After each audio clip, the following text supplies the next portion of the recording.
Stop please Thank you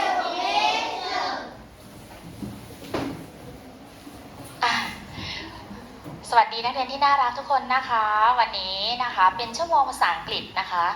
วันนี้คุณครูก็ได้นำเพลงมาให้พวกเราด้วยนะคะชื่อเพลงว่า A Ram Sam Sam นะคะ A Ram Sam Sam ไหนใครเคยได้ยินเพลงนี้บ้างคะมีคนเคยได้ยินด้วยนะคะบางคนก็อาจจะเคยได้ยินได้ฟังบางคนก็ยังอาจจะยังไม่เคยได้ยินนะคะคุณครูจะทำท่าทางประกอบเพลงร้องเพลงให้ฟังก่อน1 รอบนะคะแล้วรอบต่อไปครูก็จะเปิดเป็นวิดีโอนะคะให้พวกเราได้ร้องแล้วก็ทำตามนะคะเพลงRam Sam Sam นะคะ Ram Sam Sam Ram Sam Sam Guli Guli Guli Guli Guli Ram Sam Sam Ram Sam Sam Ram Sam Sam Guli Guli Guli Guli Guli Ram Sam Sam Rafi Guli Guli Guli Guli Guli Ram Sam Sam Rafi Guli Guli Guli Guli Guli Ram Sam Sam โอเคง่ายไหมมีแค่3ท่าเองนะคะตึ๊บตึ๊บตึ๊บตึ๊บแล้วก็นี้นะคะโอเคพร้อม student or stand up stand up stand up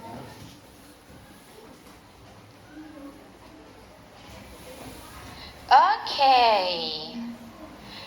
Ram Sam Sam ready okay go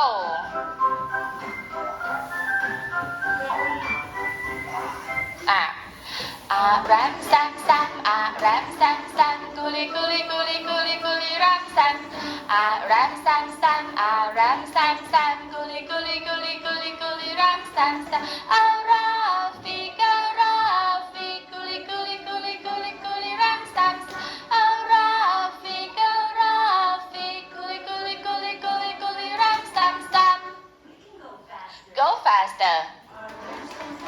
Ram Sam Sam Guli Guli Guli Guli Guli Ram Sam Sam Ram Sam Sam Ram Sam Sam Guli Guli Guli Guli Guli Ram Sam Sam Rafi Guli Guli Guli Guli Guli Ram Sam Sam Rafi Guli Guli Guli Guli Guli Ram Sam Sam Let's speed up Sam Sam Ram Sam Sam Guli Guli Guli Guli Guli Ram Sam Sam Ram Sam Sam Ram Sam Sam Guli Guli Guli Guli Guli Ram Sam Rafi Guli Guli Guli Guli Guli Ram Sam Sam Rafi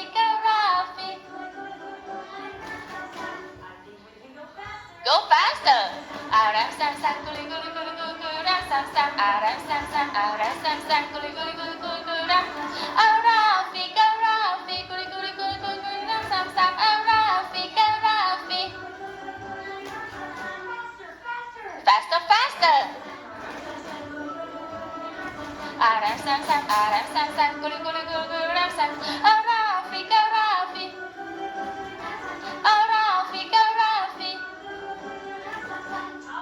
Top speed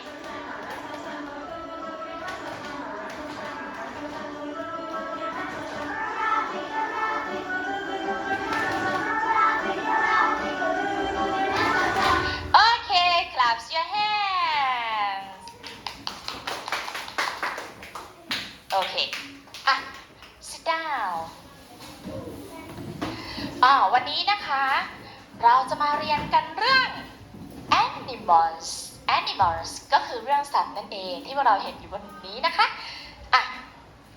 จุดประสงค์การเรียนรู้นะคะวันนี้นะคะข้อที่1นักเรียนจะต้องจดจำคำศัพท์นะคะและเขียนคำศัพท์ได้นะคะข้อที่2นักเรียนจะต้องถามตอบได้นะคะเกี่ยวกับสัตว์ที่เราชอบนะคะข้อที่3นักเรียนจะต้องปฏิบัติตามคำสั่งในการเล่นเกมวันนี้คุณครูมีเกมมาให้พวกเราด้วยนะคะนักเรียนต้องปฏิบัติตามคำสั่งได้นะคะมาดูนะคะวิดีโอเรื่อง animals กันนะคะโอเคสวัสดีค่ะเด็กๆวันนี้นะคะเราจะมาเรียนเรื่อง animals นะคะที่ครูจะนำเสนอคำศัพท์นะคะในเกี่ยวกับเรื่องสัตว์นะคะทั้งหมด10 คำนี้นะคะ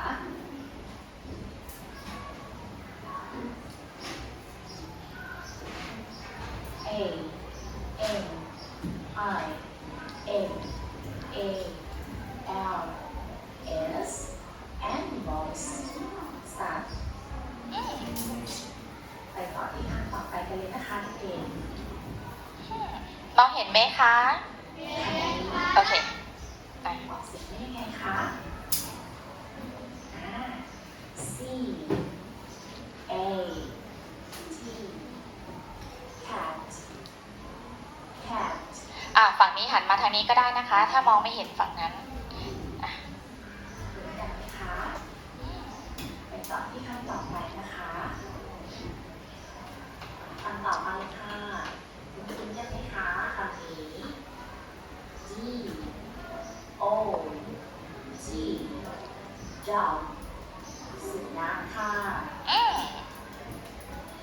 คำต่อไปกันนะคะเด็กๆ N O N K E Y monkey ลิงค่ะคำต่อไปกันนะคะเด็กๆคำนี้คุ้นกันไหมคะ D U C K duck เป็ดค่ะ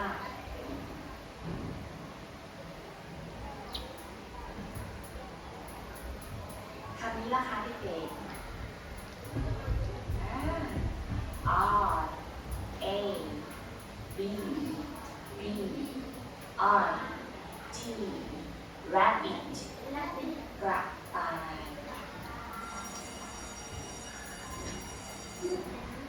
คำนี้นะคะ รู้จักกันไหมเอ่ย P I G pig หมูค่ะ ต่อไปค่ะ เคยเห็นกันไหมคะ S H E E P sheep แกะค่ะ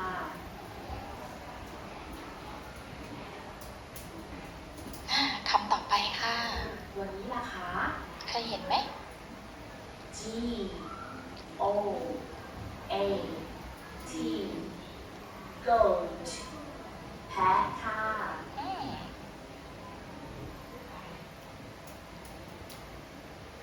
H O R S E horse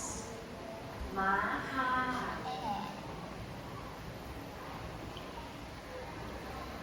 คำสุดท้ายแล้วค่ะเด็กๆ คำนี้อ่านไว้ยังไงคะ T I G E R tiger เสือค่ะ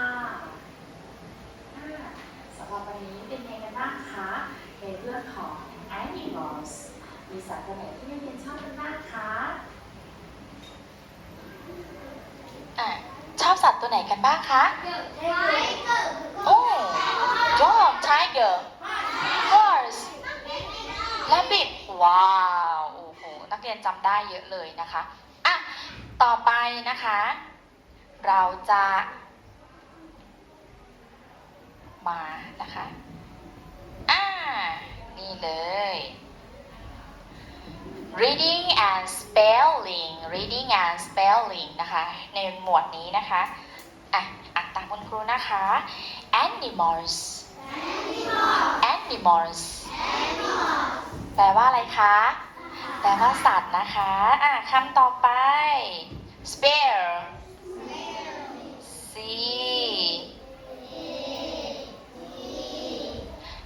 cat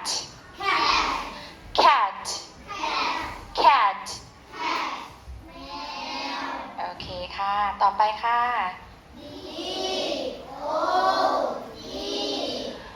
dog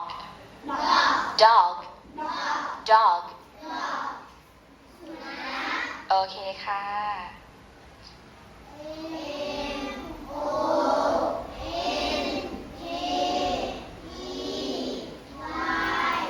monkey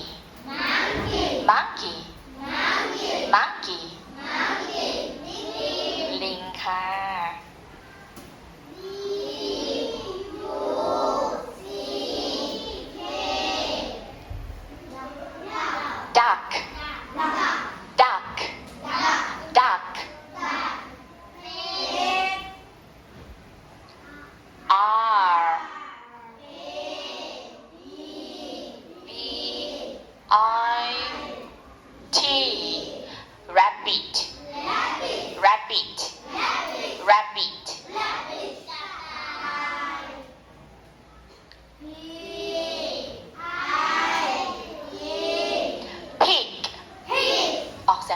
นะคะ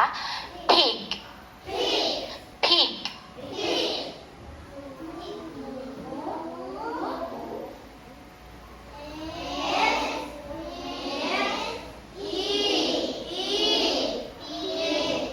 sheep sheep sheep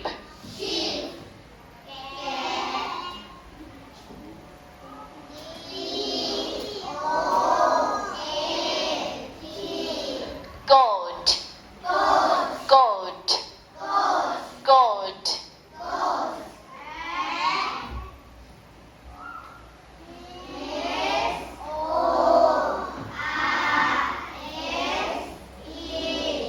horse horse horse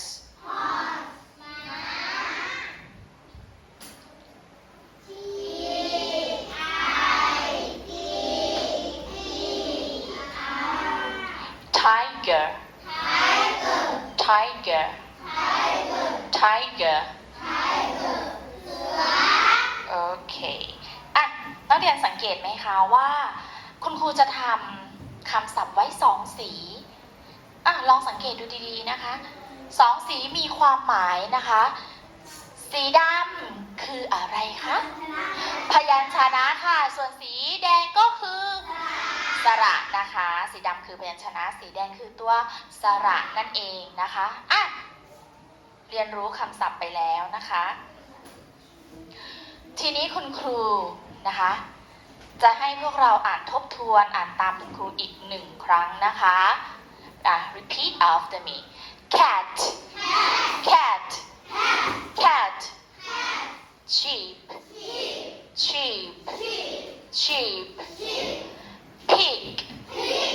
pig pig tiger tiger tiger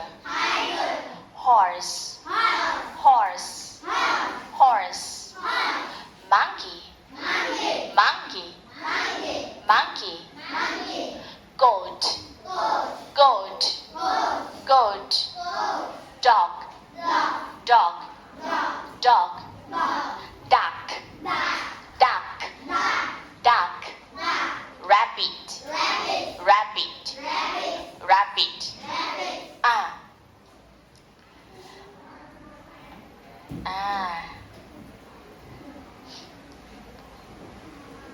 ต่อไปนะคะจะเป็นการเล่นเกมการเล่นเกมของคุณครูกติกาฟังกติกาก่อนแล้วค่อยเล่นนะคะกติกาของคุณครูคือแบ่งกลุ่มนะคะห้องเรานะคะแบ่งกลุ่มออกเป็น4กลุ่มกลุ่มละ4 ถึง 6 คนโดยการจับฉลากนะคะซึ่งคุณครูให้พวกเราจับฉลากไว้แล้วใช่ไหมคะไหนฉลากอยู่ไหนเอ่ยได้จับฉลากแบ่งกลุ่มกันไว้ก่อนแล้วนะคะโอเคไหนกลุ่มหนึ่งยกมือกลุ่มหนึ่ง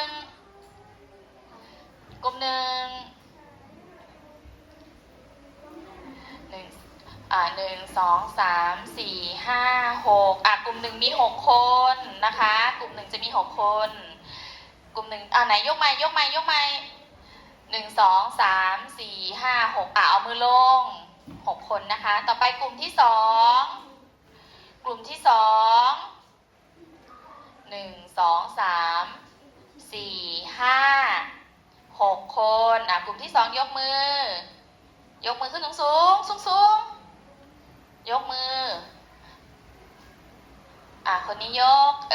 นับ1 2 3 4 5 6กลุ่มที่2 6 คนเอามือลงต่อไปกลุ่มที่3ยกมือ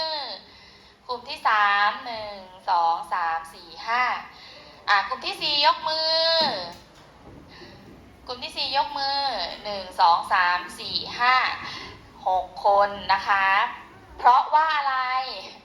ห้องเรามันเป็นมันไม่พอดีนะคะโอเคนะคะไม่เป็นไรค่ะเพราะว่าเราจะเล่นคำศัพท์แค่นี้10 คำนะคะในแต่ละทีมนะคะคุณครูจะให้แต่ละกลุ่มนะคะยืนเรียงแถวนะคะอย่าเพิ่งลุกนะ คุณครูก็จะออกเสียงคำศัพท์นะคะ โดยสั่งนะคะสั่งอย่างเช่น point to the horse เราก็วิ่งมาแปะที่ม้านะคะ horse แปลว่าม้าทีมไหนถึงก่อนแปะได้ก่อนได้ไป1คะแนนนะคะส่วนทีมไหนที่แปะไม่แน่ใจแปะอันนี้แล้วมาแปะอันนี้แบบนี้ได้ไหมคะไม่ได้คะแนนนะคะโอเคนะจะต้องรวดเร็วถูกต้องนะคะถึงจะได้1คะแนนนะคะแปะเสร็จแล้วรีบส่งไม้ต่อให้คนต่อไปแล้วเราก็ไปต่อด้านหลังแล้วก็ขยับแถวมาเรื่อยๆนะคะโดยเส้นนะคะจะอยู่ตรงเส้นนี้นะคุณครูขออนุญาตใช้เส้นนี้นะคะให้ทุกคนยืนคนที่จะเป็นคนเล่นคนต่อไปก็จะมายืนตรงเส้นนะคะจะไม่เลยออกมานะคะจะได้เท่าเทียมกันเนาะพร้อมนะคะกลุ่มที่1แถวนี้กลุ่มที่2แถวนี้ค่ะเชิญ stand upถ้าโต๊ะมันเกะกะหนูขยับโต๊ะให้คุณครูนิดนึงก็ได้นะคะนิดนึงโอเค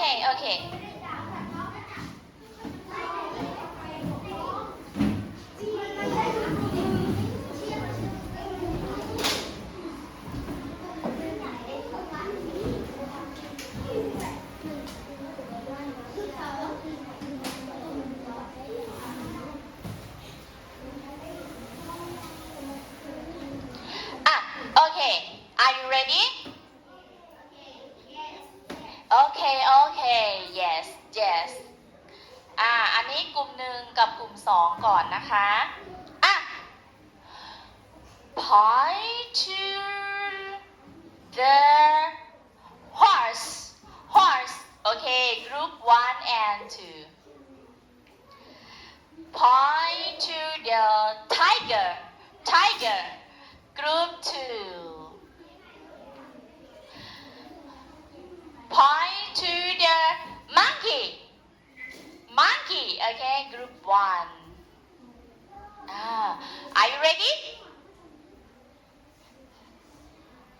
Point to the rabbit. Okay, group 2. Point to the pig. Okay, group 1. ส่งต่อไม้ให้ไวนะคะส่งต่อไม้ให้ไวอย่าดันกันขึ้นมานะคะ Point to the cat. Okay, group 2. Point to the goat. Okay, group 2. Point to the pig.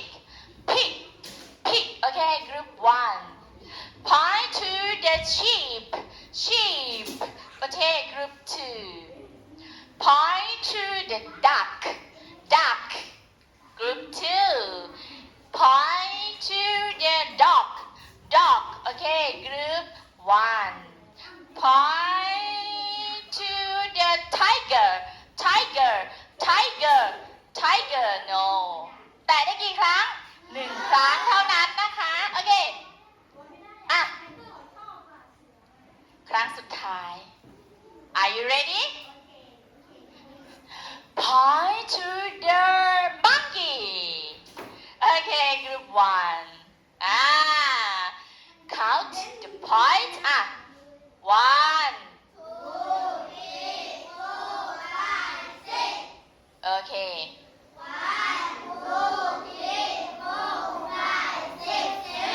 7. Wow, group 2 is the winner. โอเค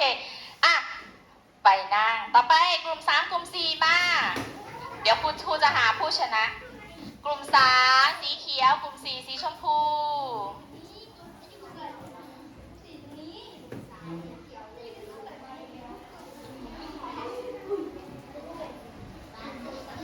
โอเคทีมนี้นะคะอันนี้กลุ่ม3อันนี้กลุ่ม4โอเค Are you ready? โอเคนะคะกลุ่ม3กับกลุ่ม4นะคะโอเค Are you ready? สมาชิกไม่ yes เลยเอาใหม่ทั้งกลุ่มเลย Are you ready? Wow. Point to the tiger. 3 and 4. Point to the pig. Okay, group 4. Point to the cat. Group 3.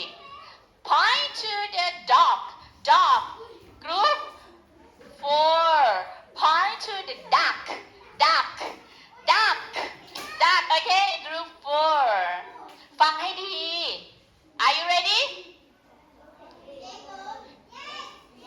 Point to the rabbit rabbit rabbit no ได้ไหมคะ ไม่ กลับไป เร็วๆเร็วๆเร็วๆเร็วๆเร็วๆยังไม่ครบทุกคำเอาให้ครบทุกคำ Point to the horse horse horse okay group T ให้ไว Point to the sheep sheep okay group 4 Point to the เลยเส้นออกมา Point to the rabbit rabbit okay group 4 Point to the monkey monkey okay group 4นับคะแนน one นับ group 4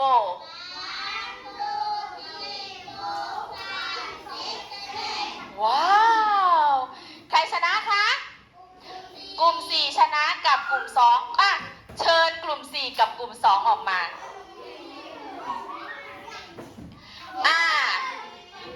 กลุ่ม2แถวนี้กลุ่ม4แถวนี้เราจะมาหาผู้ชนะกัน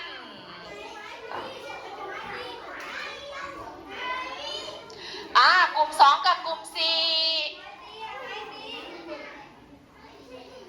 โอเคโอเคอันนี้กลุ่มที่2อันนี้กลุ่มที่4สมาชิกทุกคน Are you ready ว้าวพร้อมมากคำที่1อย่าพึ่ง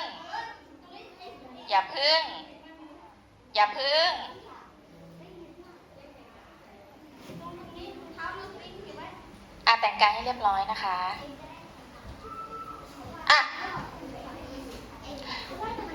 คำที่1 Point to the tiger okay group 4ต้องไวนะต้องไว Point to the horse okay group 2 and 4 Point to the goat okay group 2 Point to the อย่าเกินเส้นออกมา Point to the dog ฟังให้ดีก่อนแปะ Point to the dog okay group 2 Point to the monkey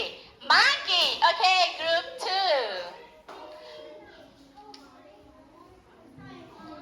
Point to the sheep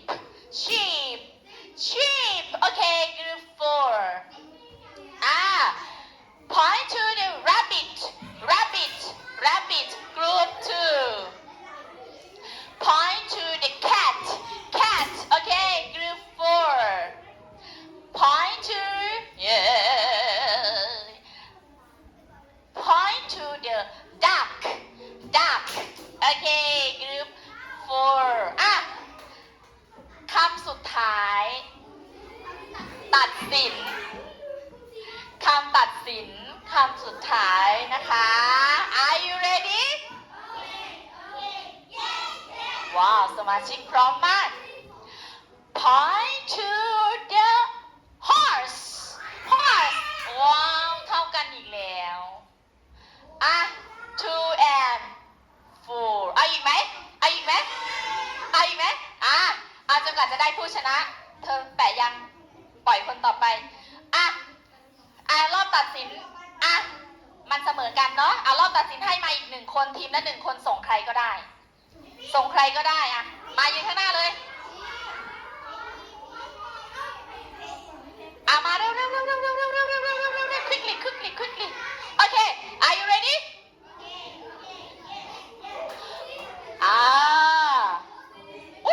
ร่วงไม่เป็นไรค่ะอยู่ตรงไหนPoint to the monkey okay group 4 okay clap your hands ค่ะ ขยับโต๊ะมาที่เดิม ขยับโต๊ะมาที่เดิม ได้กี่คะแนนคะนับ one four five six one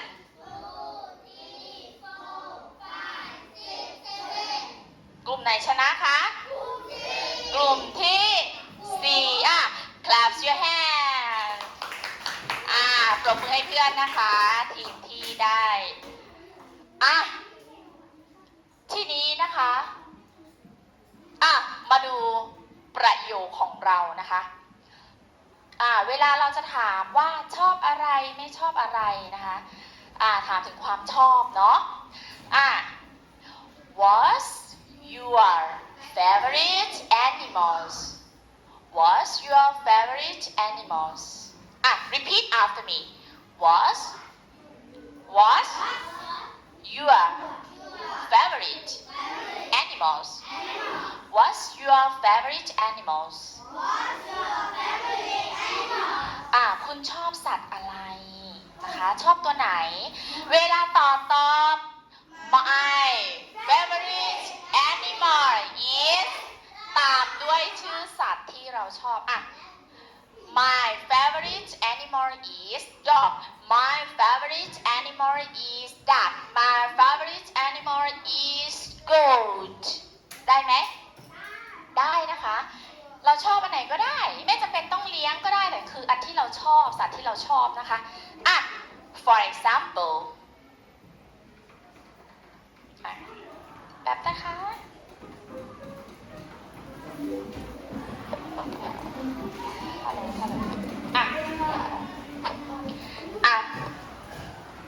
Aranya stand up okay What's your favorite animals? Wow, my favorite animal is rabbit. ถามคุณครูกลับคืนสิ My favorite animal is monkey. ได้ไหม ได้แบบนี้นะคะ เดี๋ยวเราถามตอบกัน เดี๋ยวคุณครูจะถามนักเรียนก่อนนะคะ นักเรียนตอบโดยให้ส่งไมค์ไปเรื่อยๆนะคะ โอเค เข้าใจไหม โอเค ยืนขึ้น เวลาสนทนากันก็ยืนขึ้นนะคะลูก What's your favorite animals?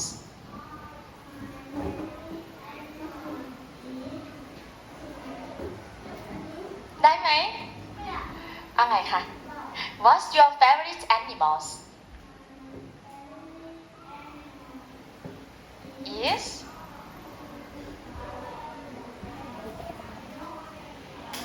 ชอบตัวไหน dog okay What's your favorite animals? Rabbit okay What's your favorite animals? Dog What's your favorite animals? Tiger คิดไว้นะคะเราชอบอะไรคิดไว้ What's your favorite animals? Duck wow คิดไว้นะ What's your favorite animals? Rabbit okay What's your favorite animals?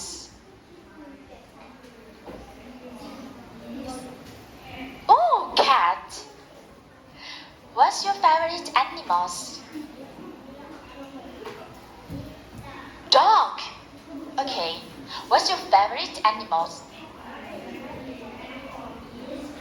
Tiger okay What's your favorite animals? Horse okay What's your favorite animals? Cat What's your favorite animals? Tiger wow No What's your favorite animals? Yes dog What's your favorite animals?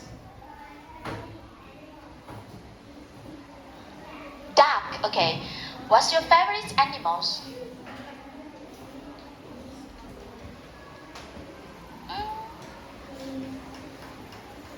Cat. Okay. What's your favorite animals? Yes, cat. What's your favorite animals? Yes. What's your favorite animals?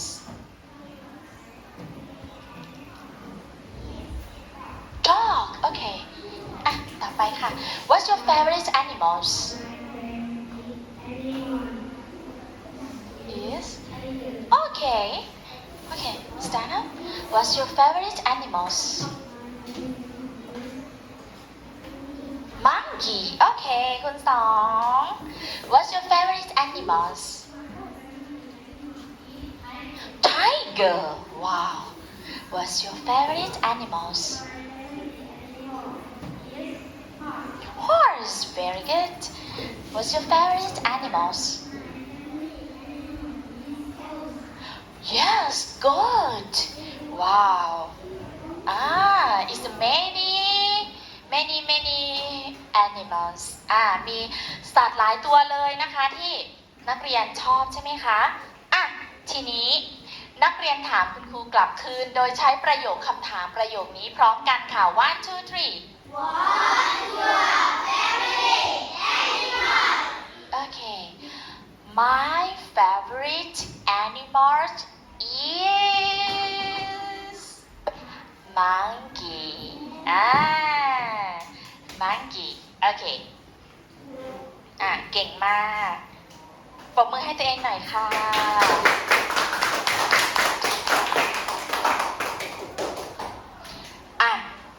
ขั้นตอนต่อไปนะคะ คุณครู จะมีแบบฝึกหัดให้เรานี่นะคะ หน้าตาเป็นแบบนี้นะคะ แบบฝึกหัดของครูหน้าตาเป็นแบบนี้นะคะให้พวกเรานะคะ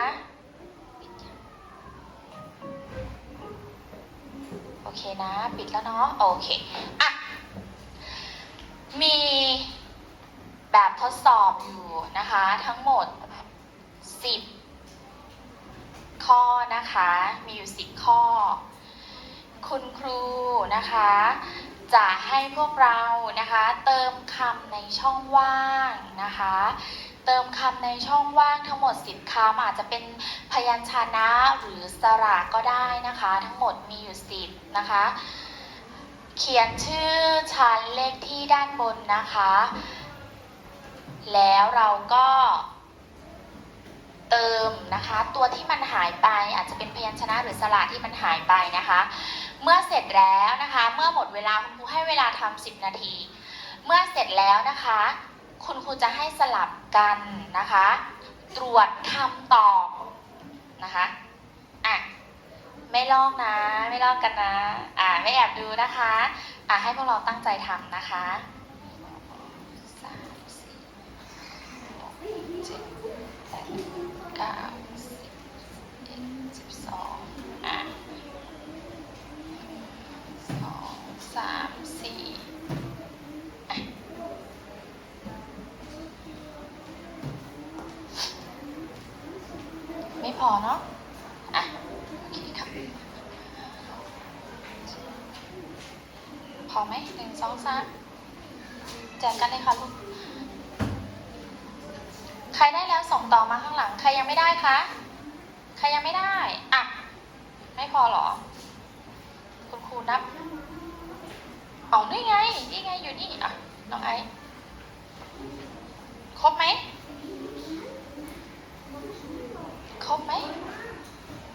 เขียนชื่อชั้นเลขที่ก่อนนะคะคุณครูขออนุญาตเก็บนะคะ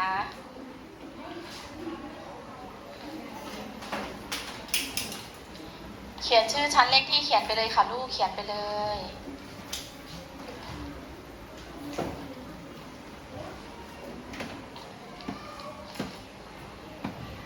ขออนุญาตเก็บใบบัตรคำก่อนนะคะ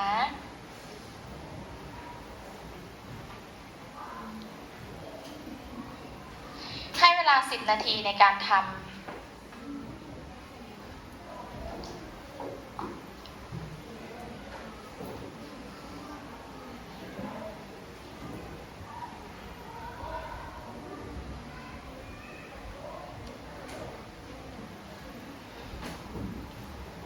ทำเลยค่ะลูก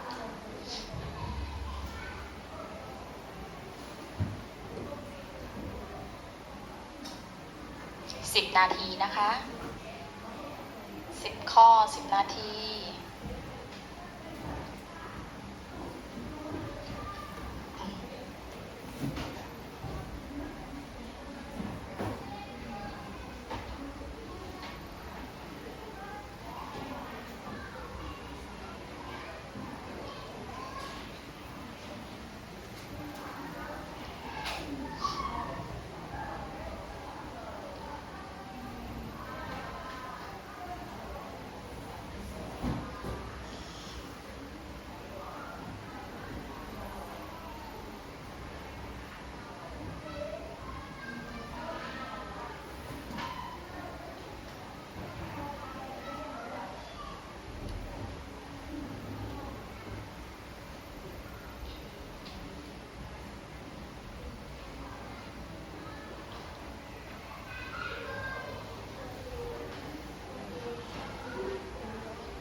ใจเย็นๆนะคะ ค่อยๆทำ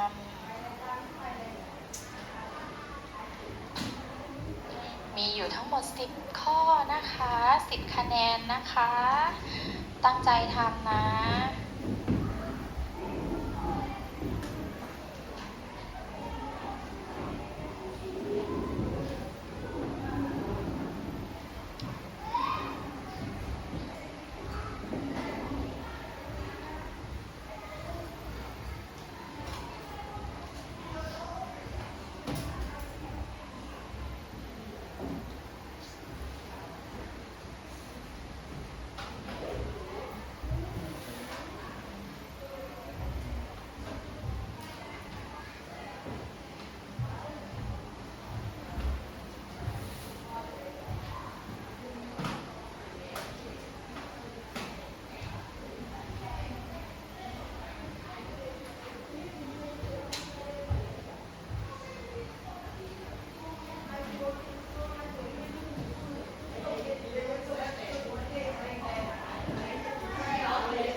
ให้เวลา10 นาทีนะคะเสร็จแล้วหรอครับไหนดูสิดูดีๆนะดูดีๆนะคะทบทวนนะคะ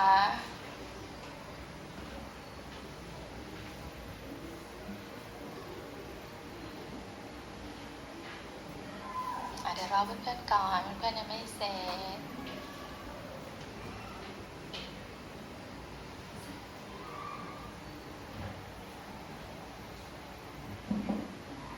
ใจเย็นๆนะคะยังมีเวลาอยู่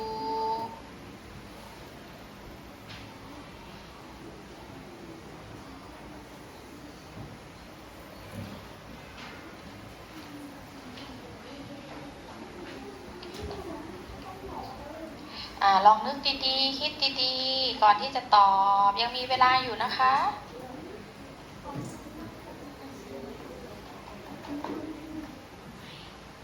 ยังเหลือเวลาอยู่นะ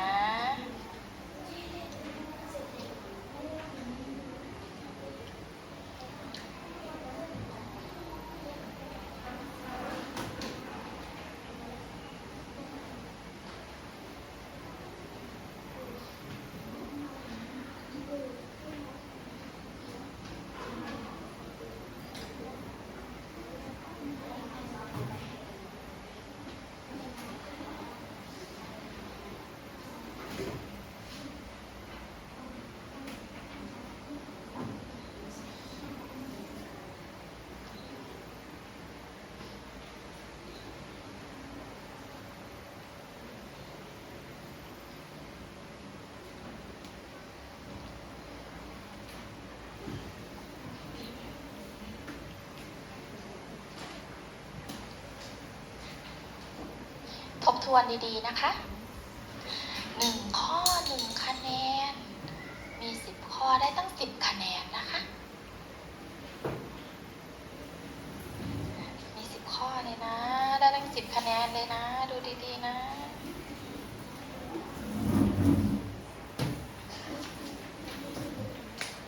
ดูดีๆนะคะ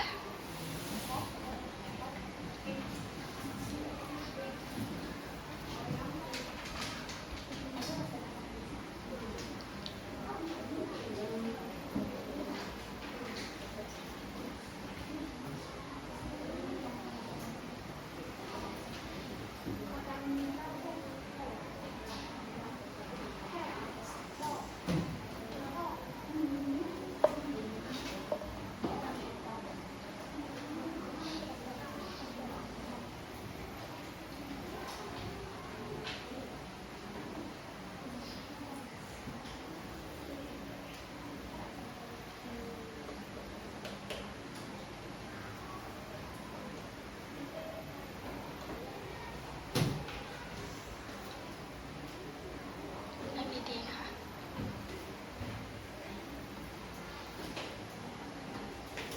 เสร็จแล้วเหรอคะเสร็จแล้วทบทวนดูนะยังเหลือเวลาอีกนะคะ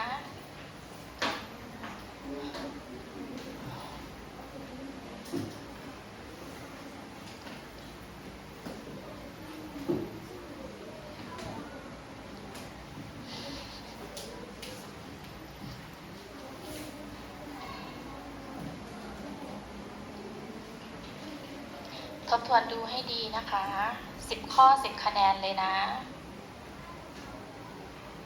เหลือเวลาอยู่3 นาที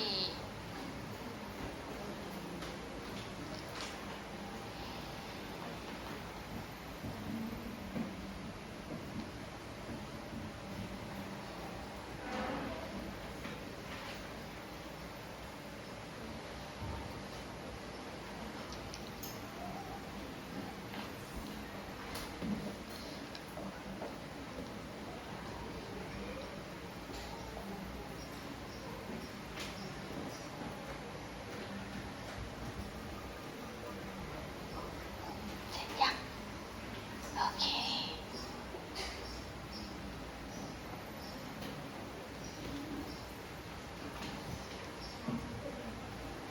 ไหนใครยังไม่เสร็จยกมือใครยังไม่เสร็จยกมือเสร็จยังครับยังเหลือเวลาอีกลูกทำให้เสร็จ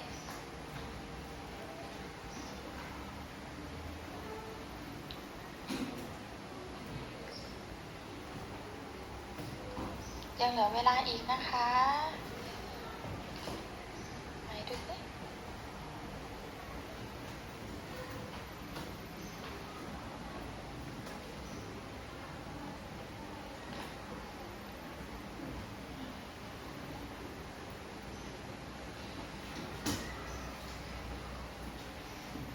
รอเพื่อนแป๊บนึงนะคะ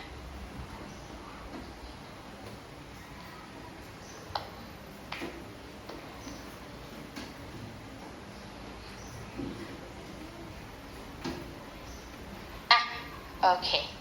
เสร็จยังเสร็จแล้วสลับกันห้าม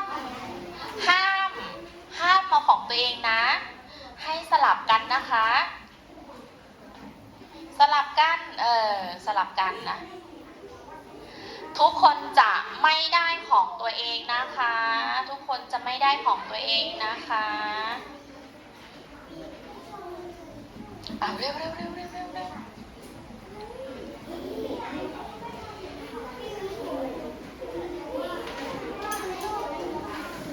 โอเคไหนมีใครได้ของตัวเองยกมือใครได้ของตัวเองยกมือโอเคไม่ได้ของตัวเองนะมาดูเฉลยกันคำที่1คำว่าอะไรคะ cat จะต้องถูกทั้งหมดนะข้อ1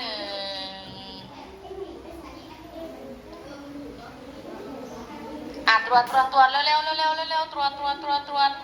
ผิดให้0เวลาตรวจนะคะผิดให้0ถูกให้1 สมมุติว่าเพื่อนเขียนผิดให้0เลยนะคะ ถ้าเพื่อนเขียนถูกให้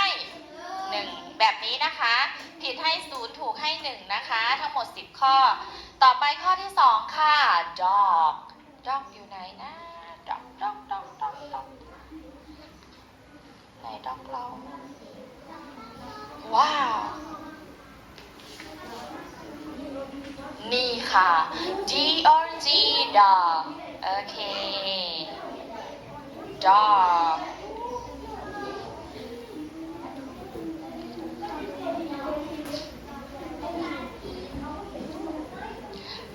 อันต่อไป rabbit rabbit rabbit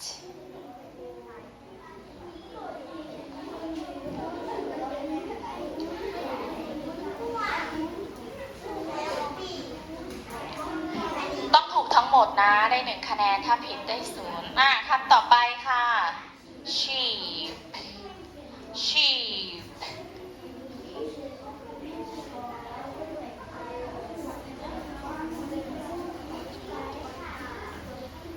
sheep sheep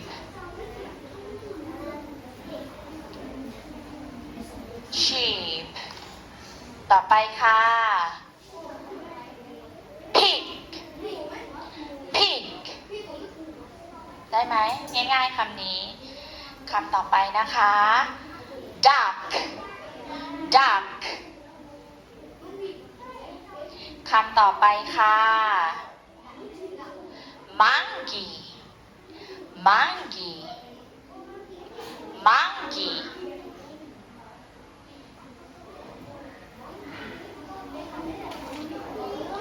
monkey ได้ไหมคำต่อไปค่ะ goat goat goat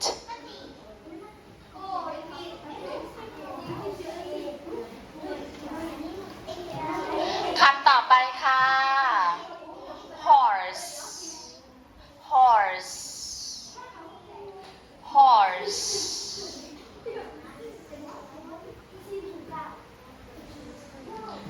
และคำสุดท้ายค่ะ tiger tiger tiger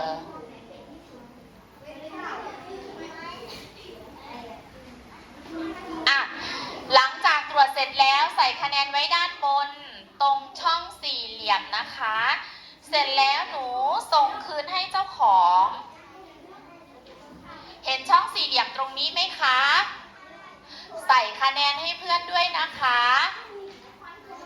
ใส่คะแนนให้เพื่อนด้วยนะคะ ใส่คะแนนให้เพื่อนด้วยนะคะ ใส่คะแนนให้เพื่อนด้วยนะคะ ใส่คะแนนให้เพื่อนด้วยนะคะ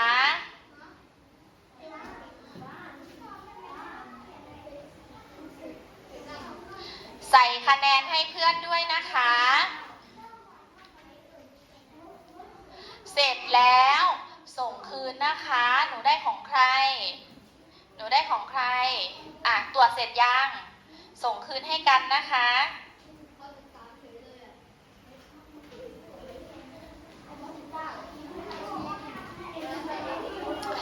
ส่งยัง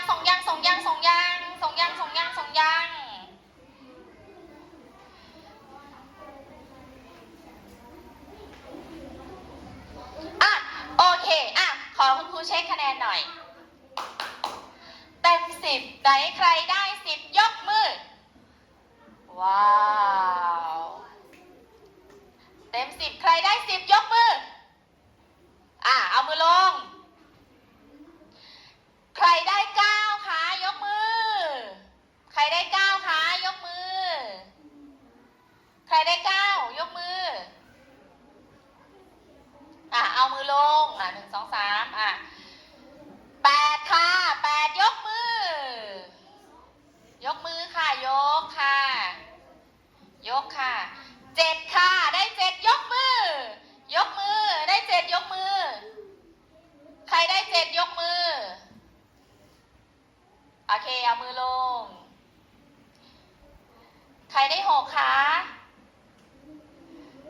อ่า ถือว่าน้อยมากนะคะ คนที่ได้6ส่วนคนที่ได้7ขึ้นไป ผ่านนะคะ ทีนี้ เก็บรวบรวมส่งมาข้างหน้าส่งคะแนนมาให้คุณครูค่ะ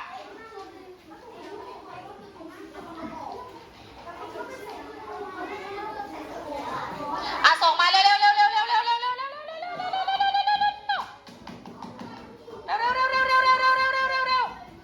ส่งมาเร็วเสร็จยังโอเคมาโอเค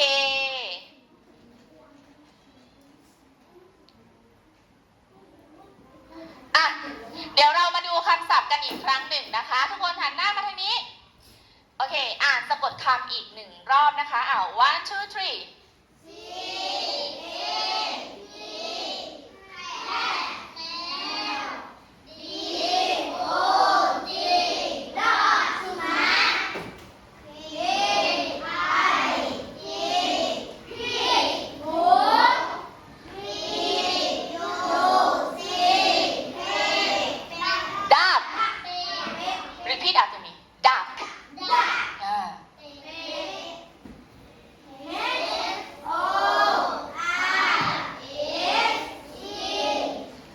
horse ม้า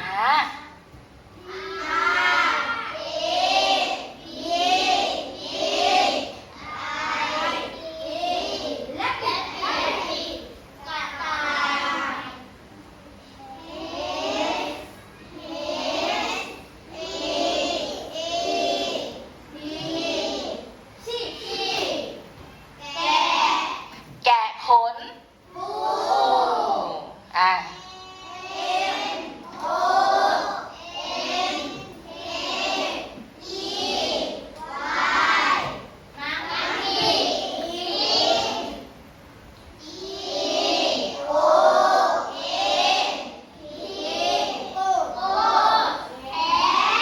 แพะขน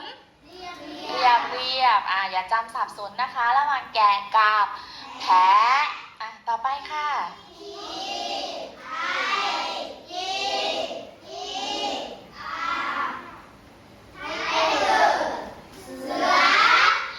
คุณครูจะถามพร้อมกันอีกครั้งหนึ่งเป็นการทบทวนนะคะ ให้พวกเราตอบเป็นสิ่งที่เราชอบเองนะคะ แต่ละคนอาจจะไม่เหมือนกันนะคะ What's your favorite animals?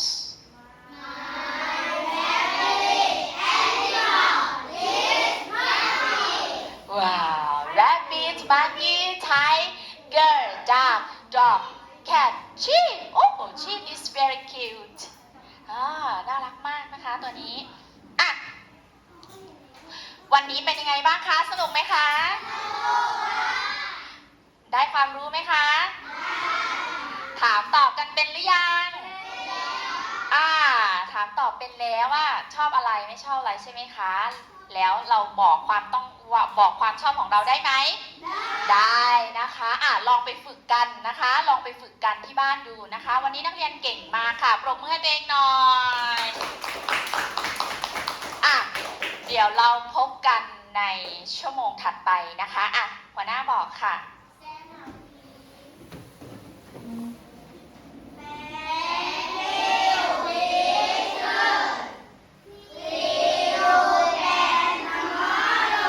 See you again tomorrow. Goodbye.